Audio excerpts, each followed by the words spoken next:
Guys, I've mentioned this many times. They do not build those mansions out in Vegas with winners' money. With winners' money. Now, to be fair, and let's go straight to it, LSU Ole Miss. I told you guys yesterday, spread never made any sense to me. LSU opened as a 1.5-point favorite, and it only increased. At tip-off, LSU was favored by 3.5. And when I made picks in these games, I told you all, hey, I don't get this. But when it feels like it's too easy, it is too easy. Somebody knew something, whether it was about the matchup itself, whether they knew something about, heck, I don't know, an injury report or a certain matchup or just whatever it might be. LSU not only gets the win straight up, which I picked that because, like I said, I was like, I'm not touching the spread, but you know what? I'm picking LSU. I'm not going against Vegas. I'm not doing it. Vegas was right. What do you know? Vegas was right. LSU wins. LSU covers. 89-80. The final score. And guys, get this. With LSU's win, they have now surpassed their SEC win total from last year. Guys, we are 4 games in. And LSU is all of a sudden 3-1 in conference play. They hold Ole Miss to 37% shooting, 25% from 3.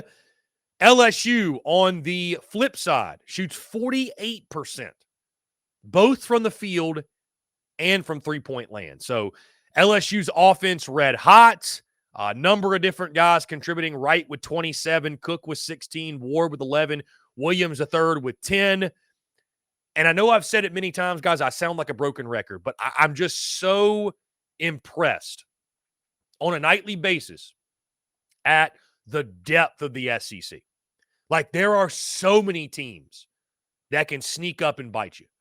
There is that elite group, if you will, but after that, the battle for the 4th best team, heck, the battle for the 5th best team is the one that's really crazy. Because I think 4th best, we'd probably sit here and say, okay, Bama's locked that in. 5 through 10, just shuffle them up. 5 through 10, take your pick. So it's incredible on a nightly basis.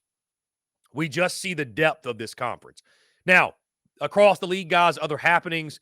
The 2 other games, not really all that close. Kentucky gets a 90-77 win over Mississippi State. Again, Wildcats on the home floor, always felt good about them. Tolu Smith had a good night, 26 points, but he was a one-man show. Next highest score was Fort with 13, and then they didn't have anybody else in double digits. So, for the most part, Mississippi State held down. And, guys, offensively, I think, is where Kentucky continues to be really impressive. Guys, they shot 56% last night. 30 of 54, shot 30% from 3. Only went 7 of 23 from 3. That's the crazy part, though. Normally, they're better than that. But shot 56%. Reeves with 27. Dillingham with 16. Mitchell with 15. Bradshaw with 11. I mean, they're just so deep. They're just so deep, man. So many talented players. They get that double-digit win. And then Auburn goes to Nashville, guys. I picked Auburn. I thought maybe, it can be a tricky game. Maybe, just maybe, because Memorial Gymnasium. Auburn had no problems. They didn't care.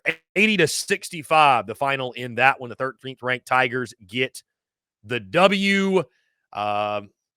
Fire Jerry Stackhouse watch is officially on. I know our folks in Nashville are ready to see that era end. The offensive side, though, for Auburn, fantastic. 47% from the field, 32% from 3. Williams with 21 points, Broome with 15, Cardwell with 12, Holloway with 10. They had 3 guys with 5 points apiece. So really spread the basketball out well. A lot of different guys making a big-time impact. And then you look at Vanderbilt, shot just 38% from the field, 22% from 3. The struggles continue for Jerry Stackhouse's team. So, not a lot of drama, guys, last night on the hardwood. And I think what's interesting, guys, is we turn our attention now. We're still early on, right? We're still pretty early on. But as you look at the standings, I think the standings are a really good reflection of when we talk about power rankings or what have you, like where we are right now in the SEC.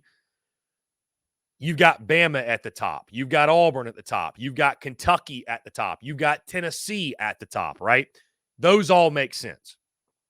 Like I mentioned, guys, the depth of the league. Beyond that, I mean, you go to the bottom. Vandy's at 0-4 in conference play. Missouri is at 0-4 in conference play, right?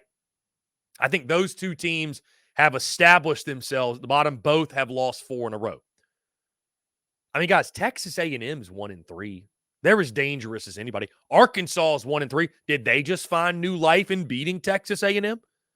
Florida's 1-3. I mean, I think their schedule's been pretty difficult, and they're a solid basketball team. Mississippi State is 1-3, and their one win came against the Tennessee Volunteers, a top 5 team in the country. South Carolina and Ole Miss, both 2-2. I'm really curious, guys, of those two programs, of Ole Miss and South Carolina. Which of those two, like if you had to buy stock in one right now for this season, who would you buy stock in? Who would you buy stock in if you had to pick Ole Miss or South Carolina?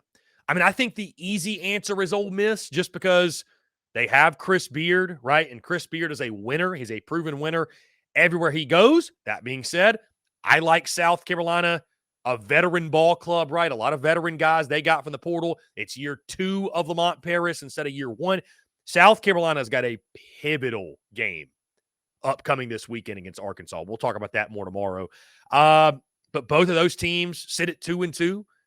And then the surprises, guys. Georgia at 3-1 in conference play. LSU at 3-1. Can those two teams, can they sustain that? I mean, I feel like that top 4 of Kentucky, Tennessee, Auburn, and Alabama, I think that's going to be your top 4 all year. I think that is a tier in itself, right? And I think your bottom tier, Vanderbilt, Missouri, and depending on Saturday, Arkansas could be down there. But because of the talent they have, I think that's why you probably keep them out. So you've got Mizzou and Vandy at the bottom.